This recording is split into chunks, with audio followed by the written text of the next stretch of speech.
दुनिया का सबसे बड़ा एजुकेशन चैनल मेरा है। इसके बावजूद ये कहते हैं कि हमें एजुकेशन पढ़ाना पसंद नहीं है। अगर हम आज प्रधानमंत्री से ये सवाल कर देते हैं कि आपने बड़ा उम्मीद से बोला था कि हमारे यहाँ 100 स्मार्ट सिटी होंगे, मेरा मुजफ्फरपुर, पटना, भागलपुर स्मार्ट सिटी होने वाला नहीं हो पाया, गंगा साफ नहीं हो पाई। मेरे यहाँ एक बच्ची है, नीचे बैठी होगी आपको, उसके हार्ट में 3 सुराख है, पटना एम्स में इलाज नहीं हो सकता है।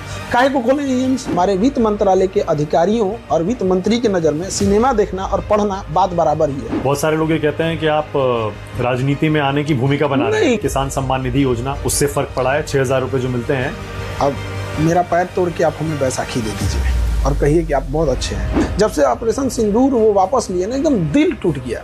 इंदिरा गांधी एक लेडीज थी ना, 7वां बेड़ा लेके अमेरिका परमाणु बम मारने आया था ना, और बोला भी था हम 7वां बेड़ा लेके आ गए, वो हटी थी। 2016 के बाद से सर्जिकल स्ट्राइक, एयर स्ट्राइक, फिर ऑपरेशन सिंदूर, कम से कम घर में घुस के तो मारना हमने शुरू किया।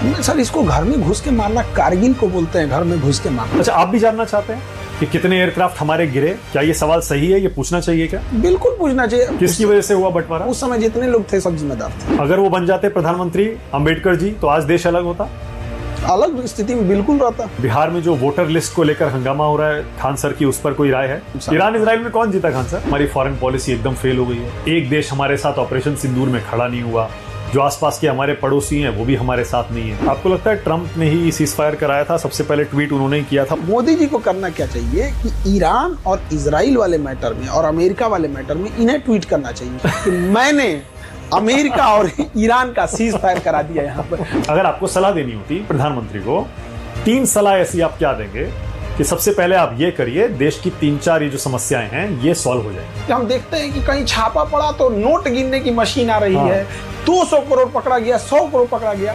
हम आपसे पूछते हैं वो पैसा गया कहाँ? कभी सुने हैं? कभी उसको भी दिखाया कीजिए कि भाई वो पकड़ा के गया कहाँ? सरकारी खजाने में जाता है, वो क्यों नहीं दिखाते हैं? राहुल गांधी, मनमोहन सिंह, इंदिरा गांधी, आयरन लेडी सच में अगर भारत में रहती तो नक्शा चेंज हो गया रहता। वीर सावरकर, जेल से आने के बाद अंग्रेज स्वयं उनको पेंशन देते थे। क्या देश का पहला आतंकवादी था नाथूराम गोडसे? योगी आदित्यनाथ। जो करना है करेंगे, जो आए देख लिया जाएगा।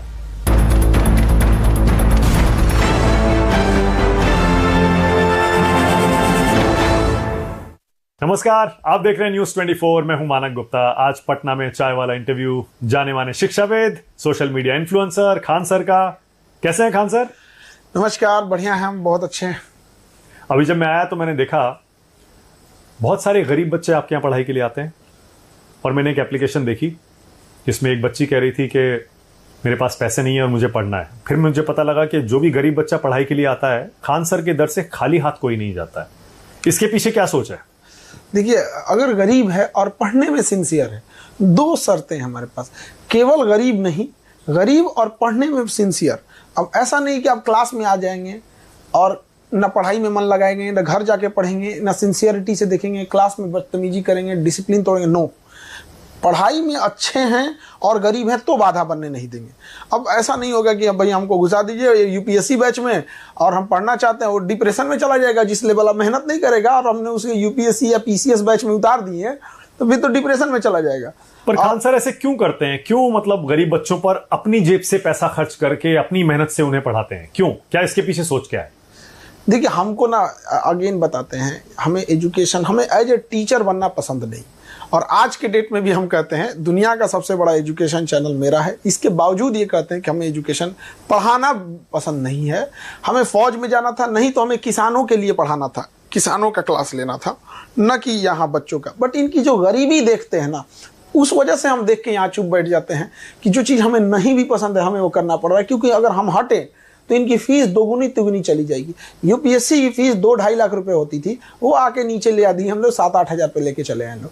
तो हमारा रहना ज़रूरी है। दूसरा, हम इसलिए देखते हैं ना कि जो बच्चे पढ़ने में मतलब स्कूलिंग अच्छी नहीं हो पाई, घर में पैसे नहीं थे तो अच्छा स्कूल नहीं मिल पाया, तो उन्हें लगता है कि उनका बेसिक कमज़ोर है।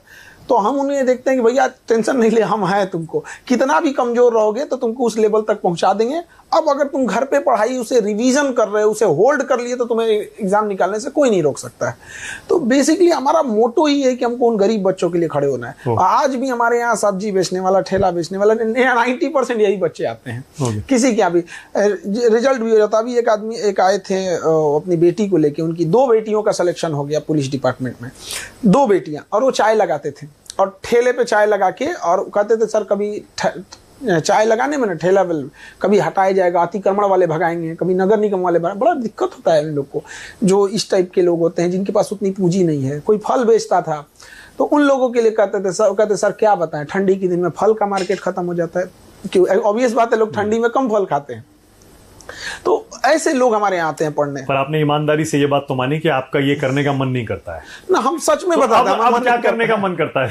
हमें मन करता है कि जो एग्रीकल्चर किसान है ना उनका क्लास ले, जैसे हम इन बच्चों को पढ़ाते हैं उन लोगों के लिए, कि देखिए भैया आपके साथ समस्या क्या है। देखिए एक किसान में उसको टोटल कमाई का 30% उसका खूब अच्छा प्रॉफिट होगा तो 30% होगा।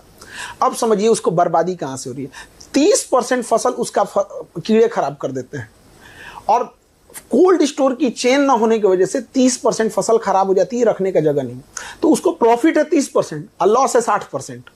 आप कैसे कीजिएगा? आप सोचिए, वो जो कीड़े मकोड़े होते हैं 30% फसल खराब कर देते हैं। आप बैगन की फसल देखिए, ऊपर से बहुत अच्छा, अंदर से खराब हो जाती है। वो कहाँ जाएगा? टमाटर खूब सुंदर दिखेगा, एक छोटा सा सुराख होगा उसमें अंदर से, उसमें नॉर्मल सा सिस्टम होता है। ब्राजील में मच्छरों ने बहुत तंग कर रखा था, तो जेनेटिकली मॉडिफाई करके वहां एक ऐसे मच्छर की प्रजाति छोड़ी गई जिससे अगर कोई मच्छर अगर मीट करते थे तो केवल मेल जन्म लेते थे, फीमेल नहीं। तो अगर हम लोग अपने खेत वगैरह में अगर मेल को मार देते हैं तो मान के चलिए अगर 90% मेल मार दिए कीड़े मकोड़े को, जो हानिकारक कीड़े हैं उनको, तो फीमेल रिप्रोडक्शन चेन रुक जाएगा, किसानों को फायदा हो जाएगा। एक किसान सब्जी बेचने जाता है, आप यकीन कीजिएगा हमारी जो कोचिंग है इसके जस्ट सामने मुसल्लापुर सब्जी मंडी है। यहाँ पे इस सब्जी मंडी में आप देखेंगे ना, तो जो गरीब लोग होंगे, दूर से आए होंगे, तो जितने मतलब जो बड़े जिनके सब्जी की खपत ज्यादा है, किसी का हॉस्टल है, किसी का मेस है, ये लोग इंतजार करेंगे शाम होने का, क्योंकि अगर शाम हो गया ना तो वो अपनी 20 रुपए की सब्जी को 10 रुपए में बेच के जाएगा, क्योंकि उसको घर रखने का जगह नहीं है, ले जाएगा तो उसके यहाँ कोल्ड स्टोर नहीं है। हमारे हर गांव में यदि एक कोल्ड स्टोर होता तो किसान कभी भी नहीं जाता, कहता आज खरीदना है तो खरीदिए, वरना हम ले जाके कोल्ड स्टोर में रख के आएंगे। और आज सोलर पैनल है, आप सोलर पैनल से कोल्ड स्टोर बना दीजिए, किसानों का एक चेन बना दीजिए कि हाँ भैया आपका, हम अगर गांव के किसानों से 100 रुपया अगर ले लो ना मंथ का, तो उसका एक कोल्ड स्टोर चल जाएगा। उस 100 रुपया से उसको हम 10,000 उसकी बचत करा सकते हैं, लेकिन हम नहीं कर सकते। तो किसानों के जो कानून प्रधानमंत्री लाए थे, आपने उस समय भी बहुत कहा था, क्या वो फायदेमंद थे? नहीं, वो तो ठीक नहीं था, वो इसीलिए वो खुद ही वापस ले लिए वहां पे। सही नहीं था वो किसान। क्यों? देखिए आप किसानों की मूलभूत समस्या समझिए, किसानों के पास मार्केटिंग की समस्या है, कोल्ड रखने की समस्या है। कोल्ड स्टोर बिचौलिया खा जाता है ज्यादा, और कीड़े मकोड़े से बचा लीजिए, और दलाल जो है सब इनको बचा लीजिए, काम खत्म।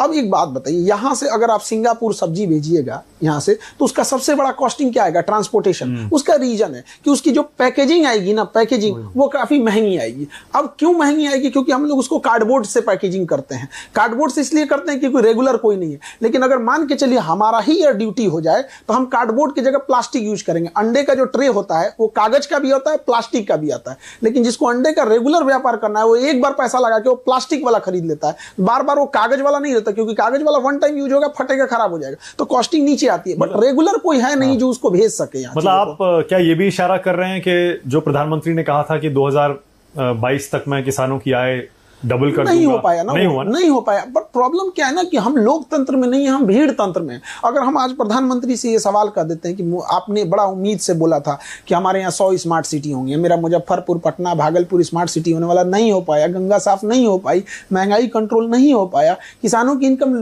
डबल नहीं हो पाई, तो लोग ये नहीं पूछते कि आप जो पूछ रहे हैं वो गलत है। आप ये कहते क्यों पूछ रहे हो? अब हमको ये नहीं समझ में आता है, तो शायद हमें लगता है कि हमसे गलती हो गई। हमें ये सवाल सी जिनपिंग से पूछना चाहिए या डोनाल्ड ट्रंप से पूछना चाहिए, क्योंकि हमारे यहाँ तो लोग नाराज हो जाते हैं। या तो फिर हमको मनमोहन सिंह से पूछना चाहिए, नेहरू से तो पूछेंगे नहीं। तो हम कहाँ जा रहे हैं? लोकतंत्र की असली चीजें तो यही होती है। यदि हम आपको नीचा दिखाने की कोशिश करें, यदि हम आपको मतलब राजनीतिक रूप से प्रेरित होकर बात बोले या बदतमीजी वाली भाषा बोले, जरूर सवाल कीजिए। हम यही कह रहे हैं कि आज 5 रुपया जो 1 रुपया किलो चावल दे रहे हैं, 2 रुपया किलो गेहूं चावल जो दे रहे हैं, 5 किलो भात, उसको पकाने के लिए 1100 रुपये वाला सिलेंडर लग रहा है। जो लोग बीजेपी के समर्थक हैं वो खासतौर से उन लोगों से आपत्ति जताते हैं जो सिर्फ और सिर्फ आलोचना करते हैं प्रधानमंत्री की या बीजेपी सरकार की। तो क्या आप कुछ बातों पर प्रधानमंत्री को अच्छा भी मानते हैं, बीजेपी सरकार को अच्छा भी मानते हैं? उनके 70% चीजें ठीक है, बट 30% जो मूलभूत समस्या है, एजुकेशन पे कुछ नहीं किया उन लोगों ने। मेडिकल में आप देखिए, एम्स खोल देने से नहीं होता। आप अगर आपके हार्ट में, अभी मेरे यहाँ एक बच्ची है नीचे बैठी होगी आपको, उसके हार्ट में 3 सुराख है, पटना एम्स में इलाज नहीं हो सकता है, काहे को खोले नहीं एम्स? झुंझुना थमा दिए हैं आप, सब में क्या फर्क है? यहाँ नहीं हो सकता उसका इलाज पटना एम्स में, और यही पटना एम्स लिख रहा है दिल्ली एम्स चले जाइए, तो दिल्ली एम्स में तो भरेगा भीड़। तो एम्स जो स्थापित किया गया, आप उसकी स्थिति देखिए। तो कौन कौन से मुद्दों पर आपको लगता है कि काम नहीं हुआ? एजुकेशन से 30% जो आपने कहा ना, कौन कौन से? एजुकेशन हो गया, और एजुकेशन पे कोई काम नहीं हुआ, महंगाई रिलेटेड चीजें नहीं हुई। मेडिकल इंडस्ट्री में आप देखिए, आज भी हमारे पास विदेशों से MRI machine, CT scan machine, ये सारी मशीनें विदेश से आती हैं, हमारे यहाँ बनता नहीं है। एटलीस्ट निर्मला सीतारमन से कहिए कि कम से कम उस पर टैक्स मत ले। अब एक बात बताइए, कोई MRI मशीन वीडियो गेम खेलने के लिए लाएगा?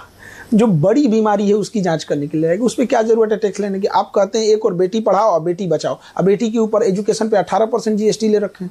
वो आप सिनेमा देखने जाइए 18% GST, अब मेरे यहाँ पढ़ने आइए 18% GST। मतलब हमारे वित्त मंत्रालय के अधिकारियों और वित्त मंत्री की नज़र में सिनेमा देखना और पढ़ना बात बराबर ही है।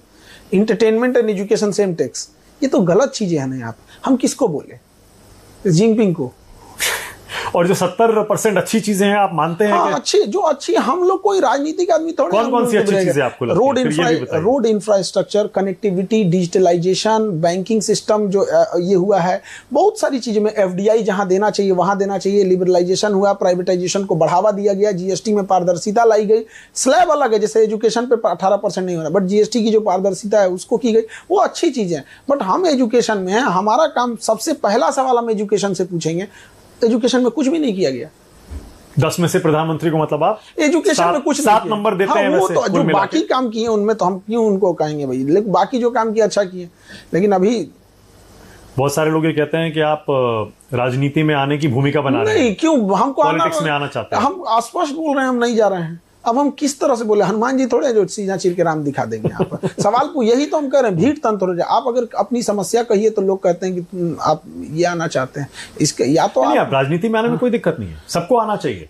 क्या आपके अंदर कभी भी 1-2%, 10% आवाज नहीं आती कि नहीं जाइए किस दिन? हमारे काम एजुकेशन है और हम अभी पढ़ा रहे हैं, बट हमको एग्रीकल्चर वालों के लिए वर्क करना है यहाँ पे, हमको इससे ही फुर्सत नहीं मिलती। बदलाव जो आप लाते हैं वो तो राजनीति में आके ही ला सकते हैं। ऐसा कुछ नहीं है, बदलाव ला सकते हैं। आज भी हम कोई राजनीति में नहीं है, लेकिन एजुकेशन में आज भी बदलाव ला दिए। आज किसी बच्चे को पढ़ना रहेगा, वो अपने एजुकेशन मिनिस्टर को नहीं खोजेगा, खान सर को खोजेगा।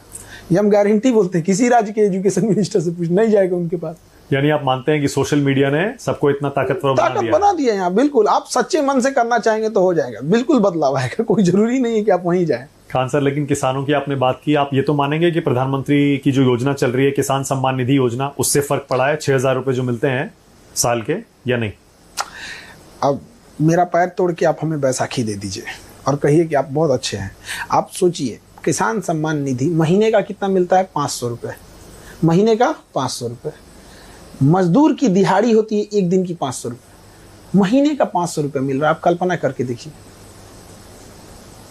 आप सोच सकते। पर वो कहते हैं पहले तो वो भी नहीं मिलता था, नहीं, उससे तो बेहतर है। हाँ, उससे बेटर। आप एक बात बताइए, आप 500 रुपये किसानों को सम्मान निधि महीने का दीजिए और 1600 रुपये DAP कर दीजिए, तो बात तो बराबर ही आ जाता है। आप उसको 500 की जगह उसका यूरिया सस्ता कर दीजिए, 1600 रुपये और DAP खरीद के ला रहा है, सो आप उसको 400 रुपये DAP कर दीजिए, आपसे नहीं मांगेगा वो।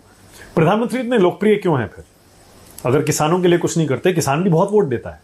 नहीं, हमारी बात किसान पे है। नहीं, वैसे पूछ रहा हूं, आपका मानना क्या है? प्रधानमंत्री से नहीं है, हमारी प्रधानमंत्री है तो ऑब्वियस बात है, किसी देश का प्रधानमंत्री लोकप्रिय होता है। तो डोनाल्ड ट्रंप भी लोकप्रिय है, तो भारत नहीं, डोनाल्ड ट्रंप तो फिर भी हार गए थे एक बार, ये तो लगातार तीसरी बार चुन के आए। तो लोकप्रियता अलग चीज होती है। हमारा मेनली वो तो काम करेंगे, सोशल मीडिया है, उनकी अपनी टीम है, कितने बड़े वक्ता हैं, और काम जो मेन धरातल वाला काम, जैसे 370 जैसा बोल्ड डिसीजन ले लेना, हटा देना, तो ऑब्वियस बात है कि इनका बहादुर डिसीजन लिए थे।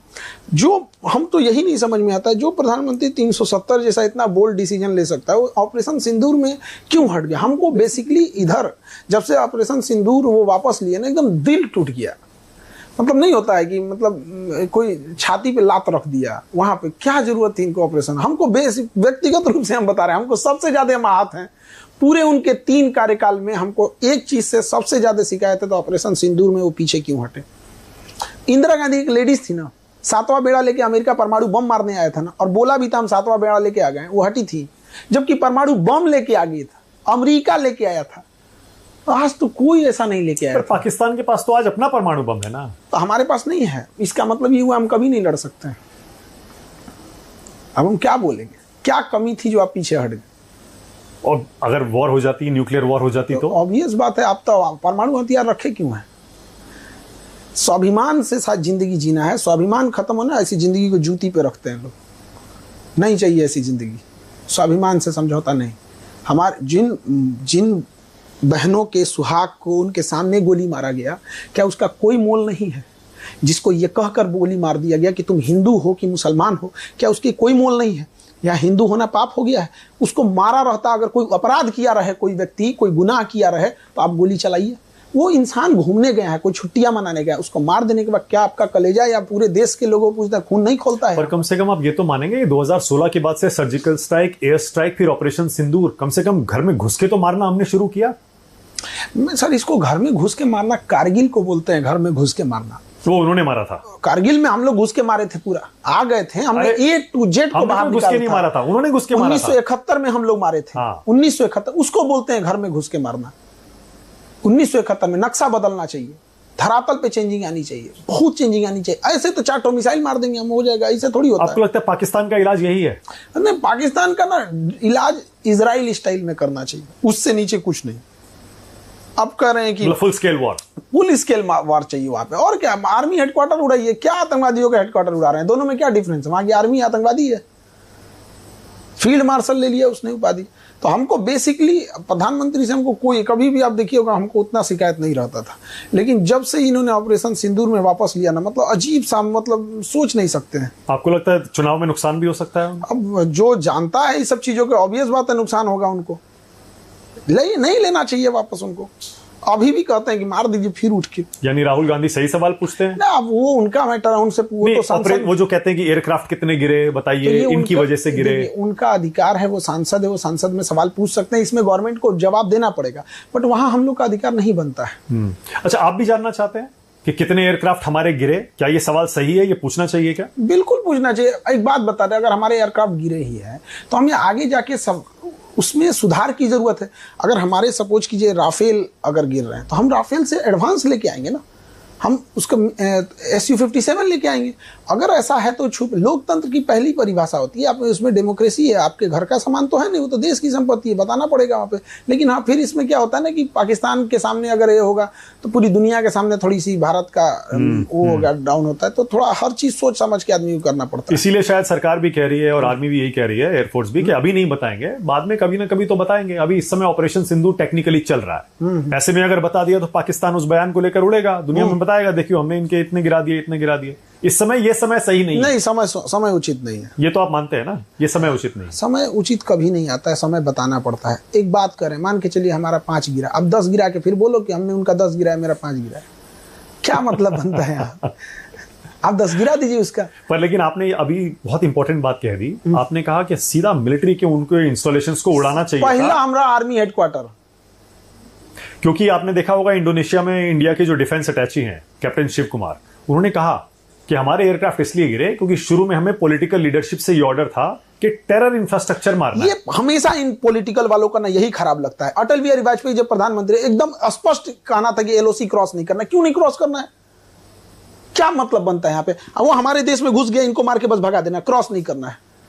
हमारा एयरफोर्स का जहाज जब वो लाइन ऑफ कंट्रोल पार कर दिया था तो मिसाइल लॉक कर दिया गया था। मिसाइल लॉक जो हुआ था ना, नवाज शरीफ के ऊपर हुआ था, मार दिया रहता, क्या होता? नवाज शरीफ और परवेज मुशर्रफ वहीं खड़े थे, वो भाषण दे रहे थे। तो इन एयरफोर्स के पायलट ने जब मिसाइल लॉक किया तो कहा कि हमने मिसाइल लॉक कर दिया, या आर्मी के कुछ लोग दिख रहे हैं, पर्सनल दिख रहे हैं, तो हेडक्वार्टर से उसको गया कि आप LOC के उस पार हो या इस पार हो, तो कहा कि नहीं, हम तो LOC के उस पार हैं 3 किलोमीटर। तो कहा कि हमला नहीं करना है। क्यों नहीं करना? मार दिए रहता, उड़ गया रहता परवेज मुशर्रफ। इसी तरह आपको लगता है 2008 में मुंबई का जो हमला हुआ या पार्लियामेंट का जो हमला हुआ, तब भी हमको अटैक करना चाहिए था? बिल्कुल था। मनमोहन सिंह की साफ गलती थी यहाँ पे। मनमोहन सिंह ने एकदम गलत डिसीजन लिया। ताज होटल पे हमला, कराची उड़ा देना चाहिए यहाँ पे, और मटका साहब को अभी तक रखते रहना चाहिए था। हम लोग थोड़ा सा प्रेशर में आके उसको फांसी दे दी ना, उसको पीट पाट के अभी तक रखते लोग। जब कुछ करता तो दिखाते लोग उसको यहाँ पे, कहीं तो बहुत जघन्य अपराध किया था मलका साहब को, उसको जीने का भी हक नहीं था, लेकिन इतना फांसी जैसी सजा उसके लिए बड़ा नॉर्मल हो जाता। 2 नेशन थ्योरी पर आपकी राय क्या है? क्या धर्म के आधार पर पाकिस्तान बनना चाहिए था? पहली बात तो जो उस समय के राजनेता लोग थे, जो उस समय के थे, उन लोगों ने सबसे बड़ी गलती किया कि हमारी जमीन, हमारा देश को एक लाइन खींच के चला गया, इधर इंडिया, इंडिया पाकिस्तान आप मान लिए, तो सबसे बड़ी बेवकूफ़ी है। पहला डिसीजन होना चाहिए कि हमें रेड क्लिफ लाइन नहीं चाहिए, पूरा पाकिस्तान हमारा है, डूरन लाइन नहीं चाहिए, हमारे गांधारी का गांधार था और इधर हमको म्यांमार हमारा था। 1900 आज़ादी के केवल 10 साल पहले म्यांमार अलग हुआ था, 1937 में, 35 के अधिनियम के तहत 37 में कंप्लीट खत्म, पूरा अखंड भारत चाहिए था। अभी क्या ले आए यहाँ पर? किसकी वजह से हुआ बंटवारा? उस समय जितने लोग थे सब जिम्मेदार थे, कोई एक आदमी नहीं। नहीं। लोग कहते हैं नेहरू जी की वजह से हुआ, कुछ कहते हैं गांधी की वजह से हुआ, कुछ कहते हैं जिन्ना की वजह से हुआ, एक पटेल ही थे, कुछ लोग कहते हैं। इन सब को हटा के अगर अंबेडकर साहब रहते तो सब संभाल जाते।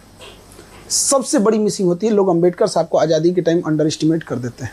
जिसने संविधान लिखा है, जिस संविधान की आप शपथ लेते हैं, उस संविधान के निर्माता को आप पूछते तक नहीं है। संविधान जब देश बनता है तो हम ये पढ़ते हैं, आप तो पैरवी करते हैं सरदार पटेल को होना चाहिए, आप एक आदमी पैरवी करता है जवाहरलाल नेहरू को होना चाहिए। हम ये पूछते हैं क्या इन दोनों से योग्य अंबेडकर साहब नहीं थे?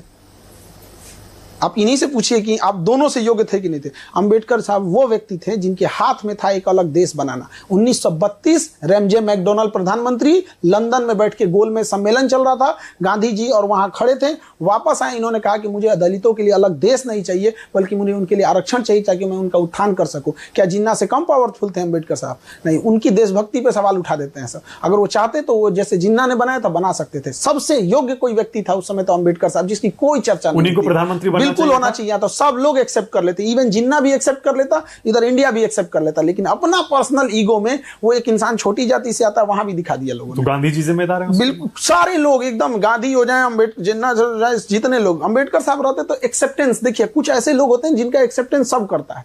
अंबेडकर साहब का एक्सेप्टेंस जिन्ना को भी करना पड़ता। अगर वो बन जाते प्रधानमंत्री अंबेडकर जी, तो आज देश अलग होता, अलग स्थिति में बिल्कुल रहता। आज वो स्थिति नहीं होती, पिछड़ों की, दलितों की, बहुत सुधार रहता, बहुत सुधार रहता। आज आप बताइए संविधान में आपको कोई कमियां दिखती हैं? जो कुछ रही जरूरत के हिसाब से हम लोग सुधार देते हैं यहाँ पे, लेकिन कितना अथक प्रयास करके उन्होंने बताया। लेकिन बात यहाँ है ना कि यहाँ दो ऑप्शन दिए जाते हैं, नेहरू अच्छे कि पटेल अच्छे। कहे भैया अंबेडकर साहब को कहेगा आप किए? आप किसी शाकाहारी इंसान से आप पूछिएगा कि मटन खाओगे कि चिकन, वो बेचारा चुप हो जाएगा, भैया वो तो शाकाहारी है, उसका ऑप्शन पनीर गायब है। तो वक्फ पर कोई आपकी राय है? वक्त पे क्या, कानून पर? वक्त कानून में जो डिस्ट्रिक्ट मजिस्ट्रेट को पावर दिया गया है वो हाई कोर्ट के जज को दे देना चाहिए, because district magistrate is direct under the state government. Government जो कहेगी वो कर देगा।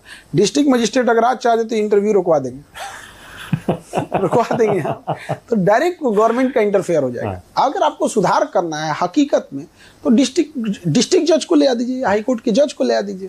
तो सुधार का बहाना देकर कंट्रोल करना दोनों डिफरेंट चीज होता है। अगर आपको कंट्रोल करना है अब बहुमत में सीधे कह दीजिए कि हम कंट्रोल करना चाहते हैं, लेकिन आप चाहते हैं कंट्रोल करना, बहाना बनाते हैं सुधार का। हाई कोर्ट का जज, अब ये डीएम को दुनिया भर की जिम्मेदारी, और कह रहे हैं कि डीएम को दे देंगे तो सुधार आ जाएगा। डीएम के अंडर में सरकारी स्कूल है, क्या सुधार आ गया? डीएम के अंदर में सरकारी हॉस्पिटल है, क्या सुधार आया? पूरा डिस्ट्रिक्ट डीएम के अंडर में, कौन डीएम कह सकता है कि मेरा डिस्ट्रिक्ट? सुधार की जरूरत तो है ना, ये तो आप पारदर्शिता की जरूरत है, बट वो हाई कोर्ट के जज के द्वारा। आप ये नहीं कह सकते ना कि हम डिस्ट्रिक्ट मजिस्ट्रेट को इन्वॉल्व करके सुधार सकते हैं। हमारा क्या कहना है कि आप जो सुधार कर रहे हैं मेरे उससे कोई ऐतराज नहीं, आप बस उसमें हाई कोर्ट के जज को इन्वॉल्व कीजिए, जिससे कि चीजें कॉम्प्लिकेशन ना हो, पावर ज्यादा हो।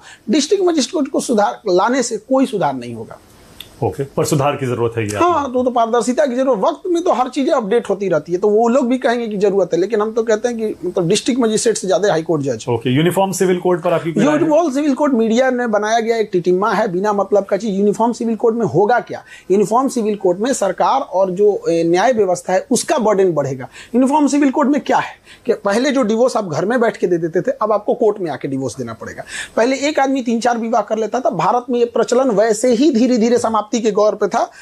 एक गांव में शायद 1-2 आदमी मिलेगा जो एक शादी करने वाले का तो यहाँ संभल नहीं रहा है, बेचारा ड्राम में पैक हो रहा है कि पहाड़ पे से फेंका रहा है, तो यहाँ कौन 2 शादी कर रहा है यहाँ पे? तो भारत में जो पॉलीगेमी है ऑलरेडी अपने पतन के रास्ते पर है। और अगर ये बहुत ज्यादा है तो चूंकि ये तो आंकड़ा गृह मंत्रालय के पास होता है, गृह मंत्रालय ये आंकड़ा जारी कर दे कि नहीं देखो भैया 10% से ज्यादा, 20% से ज्यादा ऐसे मामले हैं तो स्ट्रिक्ट एक्शन लेने की जरूरत। तो इसमें कौन सा ऐसा चीज है? बीजेपी के राज्यों में लागू हो रहा है? नहीं, बात यहाँ राज्य की होती है। कांग्रेस बीजेपी से मतलब नहीं रहता है। नहीं, मैं कह रहा हूं लागू होना शुरू हो गया है। तो वो हम आपसे क्या कह रहे हैं कि जो यूसीसी है उससे कोई चेंजिंग नहीं आएगा, नथिंग चेंजिंग आएगी। आप उस चीज को, आप ये कह रहे हैं कि मैं कानून लाऊंगा जो सबको पोलियो पिलाया जाएगा। भैया पोलियो खत्म है इंडिया से, पोलियो को कंटिन्यू रखना है। बात वही है कि आप पोलियो ड्रॉप के लिए संविधान में एक संशोधन लेके चले, यानी ट्रिपल तलाक की कोई जरूरत नहीं थी। नहीं, यूसीसी डिफरेंस, ट्रिपल तलाक डिफरेंस। सर आप प्लीज इसको मत मिलाइए, ट्रिपल तलाक शुरुआत वहीं से हुई थी। तो दोनों डिफरेंट चीज है। ट्रिपल तलाक महिलाओं के लिए जो इंस्टेंट ट्रिपल तलाक था, महिलाओं के लिए थोड़ा भी उचित नहीं था। इवन इस्लाम में भी देखिएगा इंस्टेंट ट्रिपल तलाक को बहुत तरजीह नहीं दिया गया और बहुत सारे कठोर नियम होते हैं वहां पर। लेकिन आप बोले हैं यूसीसी पे, तो यूसीसी से कोई चेंजिंग नहीं आएगा। अब देखिए जैसे किसी को एक शादी करनी है, क्या गलत है? डिवोर्स देना है, कोर्ट में आके डिवोर्स देना पड़ेगा। जमीन के हक में बेटा का साथ साथ बेटी का भी हिस्सा होगा, इसमें क्या गलत है? और क्यों इतना हल्ला किया जा रहा है यूसीसी को लेके, हमको यही नहीं समझ। सारे विपक्षी दल विरोध भी तो करते हैं। वो उन लोगों को तो टीवी पे बने रखना है, इसलिए दिखाना है कि एक हिस्सा को दिख रहा है कि देखो हम ये काम कर रहे हैं, बट जो हकीकत धरातल में उसमें तो बहुत कोई बदलाव नहीं आएगा यूसीसी से। और बिहार में जो वोटर लिस्ट को लेकर हंगामा हो रहा है खान सर की, उस पर कोई राय है? अभी तो 2003 के बाद फिर से एक बार वो इंस्पेक्शन हो रहा है, डोर टू डोर इंस्पेक्शन। उसके बाद 2003 की लिस्ट में जो नाम थे वो सेफ हैं। उसके बाद जितने नाम जुड़े हैं उनको कोई ना कोई कागजात दिखाने पड़ेंगे, या तो अपने देने पड़ेंगे या पिता माता के देने पड़ेंगे। ज्यादातर लोगों के पास अपने कागजात हैं और वो दिखा भी देंगे, और जो नहीं रहेगा तो भाई अपना इलेक्शन कमीशन अपना एक बोर्ड गठित करेगा जहां वो दिखाएंगे। अमूमन देखिए क्या होता है ना कि वो तो कह रहे हैं एनआरसी, विपक्षी कह रहा है कि एनआरसी ला रहे हैं बैकडोर से। देखिए एनआरसी में जिनके पास पैसा है, जिनके पास चतुर हैं, वो कैसे फर्जी बना लेंगे। आप इस चीज को समझिए, पीसेगा तो गरीब।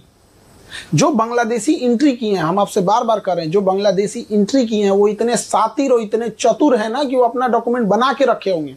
पीसेगा गरीब इंसान, जो झुग्गी झुपड़ी रहने वाला है, रेलवे स्टेशन के बाहर कोई रह रहा है, कोई कहीं रह रहा है, वो बेचारा आप पटना जाइए गांधी मैदान, डिवाइडर के बाहर लोग सोए होंगे लोग, तो गरीब पीस जाता है, दिक्कत ये आता है। और दूसरा जो चोर होते हैं, जैसे जो बांग्लादेशी हैं, जो रोहिंग्या हैं, बहुत सातिर है, उन्हें पता है कि हम दूसरे देश में एंट्री किए हैं इसलिए हमको पेपर वर्क से मजबूत रहना है। और जो यहाँ के लोग हैं, अरे चलो ना, चलते रहता है, हमारा ही देश है। यानी आपको लग रहा है कि इसकी कोई जरूरत नहीं थी? वैसे नहीं, जो जरूरत है, जो फर्जी है, बांग्लादेशी है, रोहिंग्या, इनको वापस भेजना चाहिए, लेकिन पकड़ के तो भेजिए। उसके पकड़ेंगे कहां से? आपकी सिस्टम खराब थी, उसने आधार कार्ड पैन कार्ड सब बना के रख लिया है।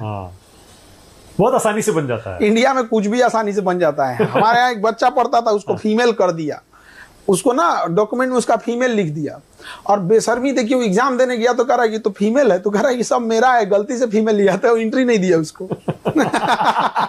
एक टाइपिंग मिस्टेक से एक मेल फीमेल बन गया। वो सब कुछ दिखा रहा है, पैन आधार सब कुछ दिखा रहा है, बट जेंडर में क्या लिखा था? फीमेल, और उसको एग्जाम देने नहीं दिया। तो ये जो कास्ट सेंसस जब होगा, इस बार जनगणना होगी, लगता है आपको ठीक ठाक हो पाएगी? पिछली बार तो इसीलिए कहते हैं ना, जब 2013-14 में हुई थी तब उधर इतनी गड़बड़ियां आ गई थी, इतनी गड़बड़ियां उसमें आ गई थी कि वो तो डेटा यूज करने लायक ही नहीं था। इस बार आपको लगता है हो पाएगा? अब डेटा आने के बाद ही कोई बता पाएगा। अभी पहले से हम लोग कैसे प्रेडिक्ट कर देना, हम डेटा देखें ना, कौन अधिकारी कैसा है वहां पे? फैसला कैसा है? देखिए कास्ट सेंसेशन की एक बात बताते हैं, जब तक कास्ट रहेगी ना, तो कास्ट सेंसस ये सब चीजें चलती रहेंगी। सबसे बड़ा चीज होता है जी कि हिंदुस्तानी बन के रहना चाहिए। हमको देखिए किसी को पता नहीं चलता हिंदू है मुसलमान है, कौन जात का है कौन नहीं, मतलब ही नहीं। हम किसी जात में सेट हो जाते हैं, किसी धर्म में सेट हो जाते हैं, तो क्या मतलब बनता है 2025 में आके किसी को अपनी जाति वगैरह दिखाने? मुझे समझ में नहीं आ रहा। आप तो बिहार में पले बड़े, यही रहते हैं, यहाँ के समाज को, राजनीति को समझते हैं। बिहार की राजनीति तो हमेशा से जात पर ही चली है, जाति पे वोट पड़ता है ना, पड़ता ही है। बिल्कुल, जातिवाद कूट कूट के भरा हुआ है यहाँ पर, सब में है। तो चीजें बहुत बड़े, और यूपी बिहार में तो इतना ज्यादा है, आप भी जानते हैं। तो ये तो चीजें, समाज में बदलाव धीरे धीरे होगा। जब समाज पैसे और एजुकेशन दोनों कमाएगा तभी जाके बदलेगा। पर कोई तो वजह होगी ना कि सरकार भी तैयार हो गई। बीजेपी कभी नहीं मानती थी, जाति गणना की मांग कभी नहीं मानी, इस बार मान ली। बीजेपी मान ली। मैं कह रहा हूं, क्यों मान ली फिर बीजेपी नहीं रहा? तो ये तो आप बताइए, अगर गवर्नमेंट ने मांगी है तो ये तो उसके स्पोक्स पर्सन बताएंगे। इसका मतलब बहुत इंपॉर्टेंट मुद्दा है, मैं ये कहना चाह रहा हूं। इसका मतलब लोग भी शायद चाहते हैं, ओबीसी के लोग, SC ST नहीं होता है। राजनीति में एक ही मुद्दा इंपॉर्टेंट होता है कि हमको वोट किस चीज से मिलेगा। इंपॉर्टेंट तो ये भी मुद्दा है कि एजुकेशन पे से टैक्स हटाना चाहिए, क्या हट गया? यहाँ पॉलिटिक्स में मुद्दा बस ये होता है कि हमको वोट किससे मिलेगा। दूसरा जो गवर्नमेंट की चीज है वो गवर्नमेंट का इंसान बताएगा क्यों लाया। पर हिंदुस्तान के रिश्ते इजराइल ईरान दोनों से अच्छे रहे, अच्छे दोनों से हैं। पर हाल के दिनों में विपक्ष कहता है कि इन्होंने तो देखिए इजराइल से दोस्ती के चक्कर में ईरान को और पूरे मिडिल ईस्ट को इन्होंने त्याग दिया है, और ये लॉन्ग टर्म में हमको बहुत भारी पड़ेगा। देखिए, मिडिल इजराइल से हमें टेक्नोलॉजी मिलता है, बट रणनीतिक रूप से मिडिल ईस्ट जो है वो हमें वहाँ से सस्ते पेट्रोल मिल जाते हैं, हम अपने सामान को वहाँ बेच देते हैं, हमारा वहाँ रोजगार है। बट यहाँ पे 3 चीज़ समझना पड़ेगा। अरब और ईरान ये बड़े दुश्मन हैं। अरब चाहता है कि ईरान ख़त्म हो जाए, तो हम लोग इसमें बैलेंस बना के चल रहे हैं, किसी से नहीं है। हाँ, ये ज़रूर है कि ईरान को लेकर चाइना मजबूत स्थिति में आ गया है, क्योंकि चाइना ओपनली ईरान का सपोर्ट किया है। तो लेकिन ईरान भी समझदार है, वो चाइना और इंडिया के बीच में वो भी बैलेंस लेके चलेगा। जैसे हम लोग ईरान और इजराइल में बैलेंस लेके चल रहे हैं, वो हमें बैलेंस लेके चलेगा। लेकिन ईरान अगर गया तो समझिए कि हम लोग का वेस्ट मिडिल ईस्ट में जाना या फिर सेंट्रल एशिया में जाना, पेट्रोलियम में सारी चीज़ें महंगी हो जाएंगी। कुछ लोग तो कहते हैं हमारी फॉरेन पॉलिसी एकदम फेल हो गई है, एक देश हमारे साथ ऑपरेशन सिंदूर में खड़ा नहीं हुआ, जो आसपास के हमारे पड़ोसी हैं वो भी हमारे साथ नहीं है। इसमें एक बड़ा योगदान, एक बड़ा हिस्सा सोशल मीडिया और मीडिया में चल रहे मुद्दों को भी हम कह सकते हैं कि अगल बगल में देश की छवि ऐसा बना दिया है कि देश कहाँ जा रहा है। आप मुद्दों को देखिए, किन मुद्दों पे बातें हो रही हैं, एक लेवल देखिए कहाँ पे बात हो रही है। ऐसे केवल मुद्दा राष्ट्र से ऊपर राजनीति का हो रहा है, तो इस वजह से हमारी छवि एक अलग टाइप की छवि बनते जा रही है, जिस वजह से मालदीव जैसा देश, श्रीलंका जैसा देश, बांग्लादेश जिसको हमने पैदा किया, बांग्लादेश वो हम लोग के ऊपर आंख दिखा रहा है।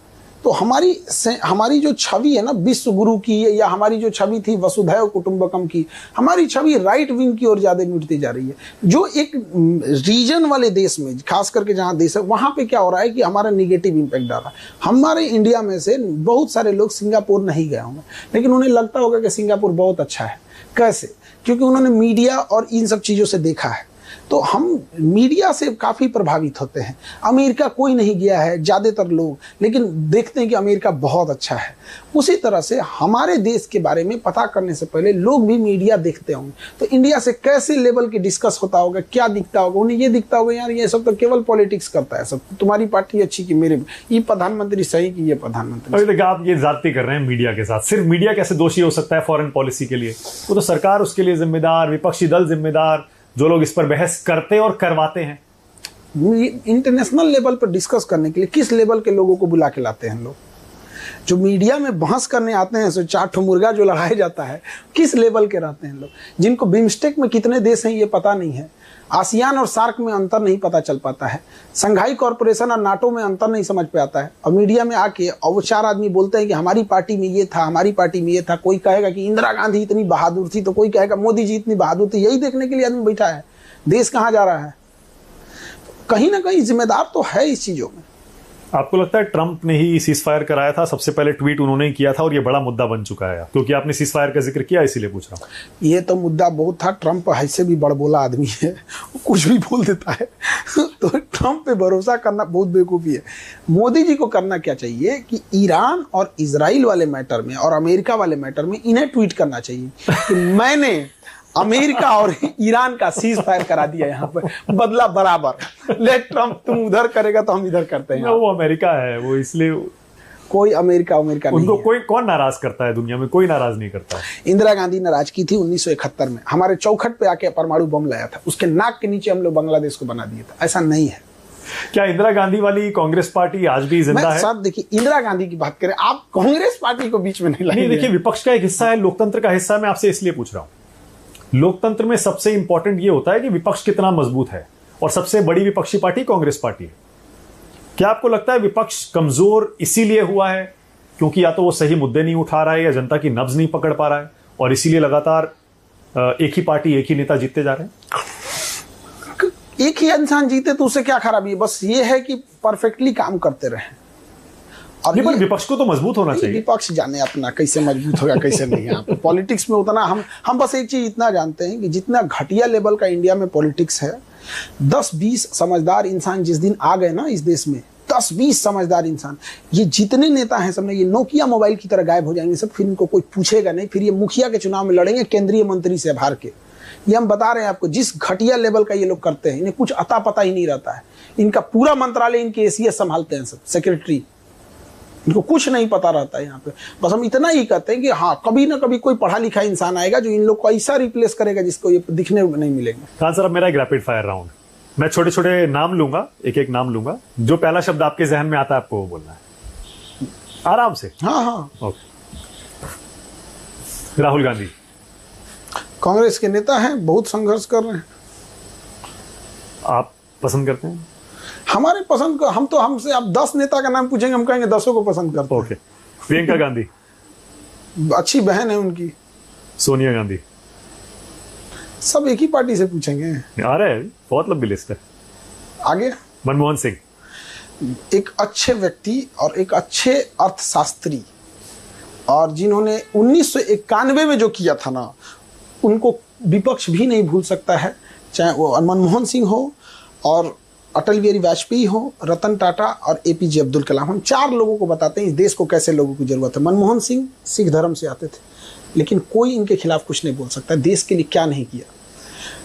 रतन टाटा पारसी धर्म से आते थे, देश के लिए सब कुछ कर दिया यहाँ पर। एपीजे अब्दुल कलाम मुस्लिम से आते थे, सब कुछ कर दिया। अटल बिहारी वाजपेयी बुढ़ापे में परमाणु बम दिया, जो आज भी हम लोग खड़े होकर रहते हैं। देश को ऐसे लोगों की जरूरत है, इस तरह के लोगों की जरूरत। ओके। नरसिम्हा राव उस समय इन्होंने इनके लिए बहुत खुशनसीब थे कि इनको मनमोहन सिंह जैसा एक व्यक्ति मिला था, जिन्होंने अर्थव्यवस्था से बचा के इनको लेके चलाया था। अच्छा, ओके। वीपी सिंह उस समय का जो पॉलिटिक्स मांग रहा था, उसी रास्ते पे चल दिए थे। राजीव गांधी दूसरे के कहने के वजह से कई डिसीजन लिए जो इनको बहुत बुरा खामियाजा भुगतना पड़ा। चाहे वो सुप्रीम कोर्ट का वर्डिक्ट बदलना पड़ा, साहबानों वाला केस। साहबानों वाले केस में इन्होंने पता नहीं क्यों ऐसा काम कर दिया, नहीं समझ में आया। जबकि सुप्रीम कोर्ट ने डिसीजन दिया था, मान लेना चाहिए था। फिर बफोर्स तो घोटाला में फंसे और फंसते चले गए। फिर वो स्विस बैंक, लोटस अकाउंट, क्या क्या क्या चीजें एक ही साथ होते गई। उसके बाद से तो दुर्घटना ही हो गई इनके साथ। संजय गांधी छोटा सा कार्यकाल। इंदिरा गांधी आयरन लेडी, सच में अगर भारत में रहती तो नक्शा चेंज हो गया रहता। नेहरू जी अंधेरी गली के मुहाने पे जिसको देश पे छोड़ के गए थे सब, जवाहरलाल नेहरू को, तो नेहरू को वर्ल्ड लीडर बनने की अगर चाहत ना होती, वर्ल्ड लीडर बनने की चाहत ना होती, तो देश का ये हाल नहीं हुआ रहता। चाइना पे बिना मतलब का भरोसा करना, कश्मीर का मुद्दा लेके जाना, यूएनओ में लेके जाना, अपने आप को यूएनओ का महासचिव बनाने की ये सोच लेना, बिल्कुल एकदम गलत। चाइना के प्रति तो इनसे घटिया नीति कोई लाया ही नहीं था। बाबा साहब अम्बेडकर अनमैचेबल, चेहरा खिल गया एकदम अम्बेडकर जी का नाम आते हैं। अनमैचेबल, अम्बेडकर साहब अनमैचेबल। और ये तो आप कह ही चुके कि उनको पहला प्रधानमंत्री बनना चाहिए था देश का। सरदार पटेल आयरन मैन, बिल्कुल एकदम। उन्होंने बहुत किया, सारे छोटे छोटे राज्यों को जोड़ के किए। उनका कोई मतलब बैकडोर सपोर्ट नहीं था। एक मिडिल क्लास से आने वाले व्यक्ति जिनको पढ़ाई के लिए भी इतना संघर्ष करना पड़ा और देश के लिए इतना बेहतरीन काम किया, जोड़ के रखा। चाहे उनका सबसे बड़ा योगदान लक्षद्वीप को आधे घंटे पहले जोड़ा, जो लोग बहुत बार इसको नहीं देख पाते। वो लक्षद्वीप को जोड़े और इधर कश्मीर भरोसे बैठे थे जवाहरलाल नेहरू का। कश्मीर में उतना इंटरेस्ट वो नहीं लिए थे, बट जो साउथ वाला एरिया था उस सबको एकदम बेहतरीन ढंग से जोड़ के रखे।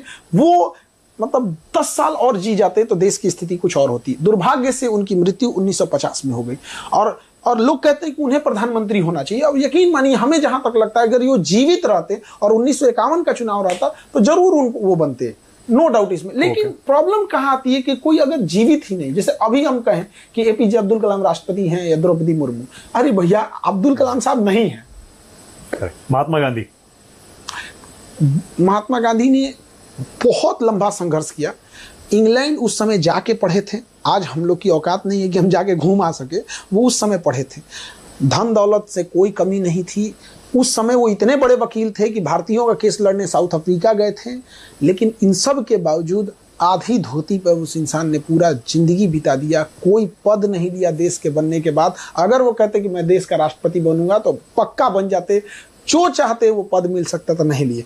गलती क्या थी कि इरविन के साथ जब समझौता कर रहे थे 1931 में, 5 मार्च 1931, तो जो दिल्ली पैक्ट समझौता चल रहा था इरविन के साथ, तो इरविन से कहे थे कि राजनीतिक कैदियों को छोड़ देने के लिए। इरविन इतना चतुर, इतना कमीना व्यक्ति था कि उन्होंने भगत सिंह को राजनीतिक कैदी घोषित ही नहीं किया, उन्होंने भगत सिंह को आपराधिक कैदी घोषित किया। और साइन जो हुआ था समझौता पे कि अंग्रेज सभी राजनीतिक कैदियों को छोड़ देंगे, तो ज्यादातर राजनीतिक कैदियों को छोड़ दिया गया और भगत सिंह के ऊपर आपराधिक मुकदमा लगा दिया क्योंकि इन्हें असेंबली में बम फेंके थे। अब जब यहाँ पे इनसे गांधी जी से सबसे बड़ा ब्लंडर हुआ, उन्हें सेकेंड गोलमेज सम्मेलन में नहीं जाना चाहिए था, क्योंकि द्वितीय गोलमेज सम्मेलन जब 1931 में चल रहा था तो उस समय इंग्लैंड का प्रधानमंत्री रेमजे मैकडोनाल्ड था और उसी समय सेकेंड वर्ल्ड वॉर की तैयारियां चल रही थी, तो वो चाहता था इंडिया को शांत करे। इसलिए इरविन के ऊपर दबाव था कि कैसे भी गांधी को भेजो, और गांधी इस समय डांडी मार्च और सविनय अवज्ञा आंदोलन चला रहे थे। अगर गांधी जी इस बात पे स्टिक हो जाते कि नहीं भगत सिंह की फांसी माफ की जाए, तो इरविन को मजबूरी अपना वीटो पावर लगाकर भगत सिंह की फांसी रोकनी चाहिए।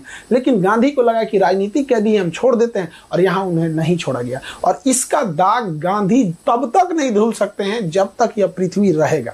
और इसके बाद लालछन उन पर लगा देना कि इन्होंने देश का बंटवारा कर दिया, ये गलत बात है। माफी का आपने जिक्र किया, तो वीर सावरकर को राजनीतिक ढंग से देखा गया है। जब तो जेल में नहीं गए थे तब उनका जीवन अलग है। जेल से आने के बाद अंग्रेज स्वयं उनको पेंशन देते थे, 20 रुपए या 25 रुपए पेंशन था उनका। मतलब माफी मांगकर गलत किया ना। देखिए, अगर माफी वो मांग लेते तो भगत सिंह भी माफी मांग लेते तो वो भी बच जाते। तो कहीं ना कहीं थोड़ा सा इस पे प्रश्न चिन्ह लग जाता है। लेकिन ये क्या है ना कि ये ऐतिहासिक मुद्दे से हटा के इसे राजनीतिक मुद्दा बना दिया। एक इंसान ये सोचता है कि आपके मुंह से उनकी तारीफ निकले, और एक इंसान सोचता है आपके मुंह से उनका विरोध निकले, और दोनों पक्ष, दोनों जो धर्रा है वो ये नहीं देखना चाहता है कि मतलब असली बात क्या चीज थी वहां पर। नाथूराम गोडसे जिन्ना को मार देता भाई, ये तो इंसान है। 80 साल के बूढ़ा आदमी को धक्का नहीं मारा जाता है। जिन्ना को मारने में क्या जा रहा था इनको? लॉर्ड माउंटबेटन को मार देते, रेड क्लिफ को मार देते, बिरला मंदिर में जाके मार दिए किसको? गांधी को। अच्छा, मारने से मिला क्या? सारी हटा दीजिए। जो लोग नाथूराम गोडसे के पक्षधर हैं वो ये बता दे कि मारने से क्या बदल गया, देश को क्या नई चीजें मिल गई। और हम यही कहते हैं कि जिन्ना को मार देते तो देश का विभाजन नहीं हो सकता। क्या देश का पहला आतंकवादी था नाथूराम गोडसे? देखिए, जो हत्यारा तो कही देंगे, उस हत्यारा तो था। अब आतंकवाद की अलग अलग परिभाषा है। इजराइल अजमल कसाब को आतंकवादी नहीं मानता है। उसकी क्या परिभाषा कहिएगा? दुनिया देखा अजमल कसाब को, इजराइल नहीं माना तो हम क्या कहेंगे? ओके, आज के नेताओं पर आ रहा हूं। नरेंद्र मोदी थकते नहीं है एक तरह से, और हमेशा मेहनत कर रहे हैं। थोड़ा ध्यान एजुकेशन पे दे दे। अमित शाह, अब इनका तो क्या कहिएगा, चाणक्य कहा जाता है इन्हें। राजनीतिक रूप से डिसीजन एक्टिव लेते हैं। योगी आदित्यनाथ, जो करना है करेंगे, जो आए देख लिया जाएगा। नीतीश कुमार बिहार को, मतलब जिस तरह हम अपना घर बनाते हैं ना कि यहाँ नल लगा दें, यहाँ पूजा घर, यहाँ बेडरूम, उस इंसान ने ना बिहार को उस तरह से सजाया है, नीतीश कुमार ने। और नीतीश कुमार के विरोधी भी इस बात का एहसास दिखाते हैं। लेकिन अभी उम्र की वजह से, और कुछ लोग वहीं बताते हैं जो ब्रेन में अल्जाइमर होने की वजह से, अब उनके बिहाफ पे कौन डिसीजन ले रहा है अब ये समझ में नहीं आ रहा है। ओके, लगता है बीजेपी का सीएम आने वाला है बिहार के लिए। अब जो जनता डिसाइड करेगी, हम लोग क्या कर सकते हैं। तेजस्वी यादव, एजुकेशन जो, और ये क्या नाम है, वैकेंसीज, क्योंकि बिहार में ना एंटरप्रेन्योरशिप नहीं है, पूंजी नहीं है, तो यहाँ एक बड़ा हिस्सा जो होता है वो रोजगार पर डिपेंड करता है। एक घर में एक इंसान को रोजगार मिल जाए ना तो 2 परिवार संभल जाते हैं। एक लड़का को नौकरी मिल गया, उसका परिवार सुधर गया, और एक बेरोजगार लड़की से वो शादी कर लेता है। तो बिहार में एक नौकरी मतलब 2 परिवार। तो इतनी ज़्यादा वैकेंसीज और इतना ज़्यादा नौकरी पे बात करना, ये यहाँ की मूलभूत समस्या है। ये चीज़ गुजरात में नहीं सक्सेस होगी, क्योंकि गुजरात के लोगों को नौकरी नहीं चाहिए, वहाँ बिजनेस चाहिए। बट यहाँ पर जो उन्होंने रोजगार और वैकेंसी, महंगाई पे जो बात की है, ये मेन धरातल के मुद्दे हैं। तेज प्रताप यादव, उनका तो अलग धार्मिक, आध्यात्मिक और ये सब चीज़ों में लगे रहते हैं। कन्हैया कुमार, अपना, उनका भी एकदम एक स्टैंडर्ड फिक्स है कि हम अपना क्रांति वाला जो विचारधारा है और जो जेएनयू वाला टच है, हाँ। कि हम ये धरातल की चीज़ों को चेंज करेंगे कर। और जो गवर्नमेंट उन पे केस लगा के रखती है, तो हमको ही नहीं समझ में आता है, 10 साल 20 साल पुराना केस है, यस नो करके खत्म करोगे। अब ये बात है, आप खुद से सोचो। हाँ, 10 साल हो गए उसको, 10 साल पुराना केस है, यस नो। अब आदमी कंफ्यूजन में रहता है, हुआ है नहीं हुआ है। असदुद्दीन ओवैसी, अभी इधर जो ऑपरेशन सिंदूर के बाद, हाँ। जो हमारे डेलीगेट गए थे, वो उन्होंने बहुत बढ़िया वहाँ पे जो मिडिल ईस्ट हो गया या अरब देश में हो गया, जो बेहतरीन ढंग से पाकिस्तान को धोया उस इंसान ने। कंप्लीट अपना वो जो एक स्टेटस था, जो एक पहचान थी, छवि थी, कंप्लीट बदल दिया उन्होंने। ऐसे देश के मुद्दे पे सबको एक होके रहना चाहिए। ओके, अखिलेश यादव पूरा नेता लोग का लिस्टे लेके आए हैं क्या? बस खत्म होने वाला है। अखिलेश यादव, अखिलेश यादव बढ़िया काम किए, एक्सप्रेस वे से उत्तर प्रदेश में एक चीज अच्छा लगा ना, जो सीएम आया सब लगड़ के काम किए। चाहे मायावती आई, हमने ये एक्सप्रेस वे बनाया, ये डेवलपमेंट किया, नोएडा बसाए। अखिलेश यादव आए, हमने लैपटॉप दिया, बिजली दिए, सड़क, हाईवे, मेट्रो, ये योगी आदित्यनाथ आए, गाड़ी पलटे, बुलडोजर चलाए, ये सब जो आता है ना कोई काम करता है वहां पे। यूपी में ये चीजें ठीक लगती है। अरविंद केजरीवाल एजुकेशन सिस्टम में ना जितना उन्होंने काम किया था, एजुकेशन, पूरे इंडिया को वो एजुकेशन सिस्टम अपनाना चाहिए जो वहां पे काम हुआ था। खास करके जो बिजनेस आइडियाज थे, या फिर जो स्कूली बच्चों का जो इंफ्रास्ट्रक्चर था, जो सरकारी स्कूल में आदमी जाता था ना तो लगता था कि यहाँ गरीब पड़ेगा, बिल्डिंग गिर रही है, तो जो उन्होंने चेंजिंग लाया था, वो मनीष सिसोदिया ने मिलकर जो किया। हाँ, मनीष सिसोदिया, ये लोग मिलकर किए तो बहुत अच्छा काम किया। ओके, हाँ, इसीलिए मैंने पूछा क्योंकि आप एजुकेशन की बात कर रहे हैं। लालू यादव, जो उनको जो बिहार मिला था ना, वहां पे एक गरीब और छोटे जात का इंसान को लाठी मारा जाता था, तुम चौकी पे नहीं बैठ सकता है, कुर्सी पे नहीं बैठ सकता है। वहां पे उन्होंने बहुत सुधार किया, लेकिन फाइनेंस कंट्रोल नहीं कर पाए, पैसा कहाँ गया पता ही नहीं चला। तो उनका सबसे बड़ा अचीवमेंट कहेंगे तो जो नहीं, जिनको अधिकार नहीं मिलता था उनको अधिकार दिलाए। सबसे बड़ा फेल्योर कहिएगा तो फाइनेंशियल कंट्रोल कुछ नहीं था, और जो उनके जानने वाले थे लोग ना, अंधाधुन नौटंकी किया, सब अंधाधुन जो उनको जानने वाले, तो अपने जानने वाले को और फाइनेंस को कंट्रोल नहीं कर पाए। विकास दिव्य कीर्ति, एजुकेशन सेक्टर में बड़ा शालीनता से पढ़ाते हैं। बातचीत है आपकी? कोई मुलाकात हुई है? सारे शिक्षकों से बातचीत। कंपटीशन नहीं रहता है? नहीं, ऐसा क्यों बात, वो अपना अलग अपना पढ़ा रहे हैं, हम अपना पढ़ा रहे हैं। दोनों में थोड़ा डिफरेंस उनका है कि थोड़ा शालीनता से चीजों को बताते हैं, हमारा रहता हम एग्रेसिव बताते हैं। आप मानते हैं कि आप अग्रेसिव हैं? खुद को मानते हैं? हमको फौज में जाना था ना तो वो फौजी वाला था, और वो टीचिंग में आए वहां पे, और हमको तो अभियो कहते हैं कि हमको टीचिंग, मतलब टीचिंग हम दिल से बताते हैं, हमको टीचिंग पसंद नहीं। ओके, अवध ओझा सर हिस्ट्री के सेक्टर में बहुत काम किए। अब इधर इलेक्शन भी वो लड़े थे। अगेन बात है कि लोगों के वोट पर उनका हक होता है, वोट देना ना देना किसी का पर्सनल चॉइस है, बट एजुकेटेड लोगों को एजुकेशन में आना चाहिए। खान सर, मजा आ गया, बहुत बढ़िया, थैंक यू सो मच चाय वाला इंटरव्यू के लिए। बहुत मजा आया मुझे आपके साथ इस बातचीत में। Thank you so much, thank you.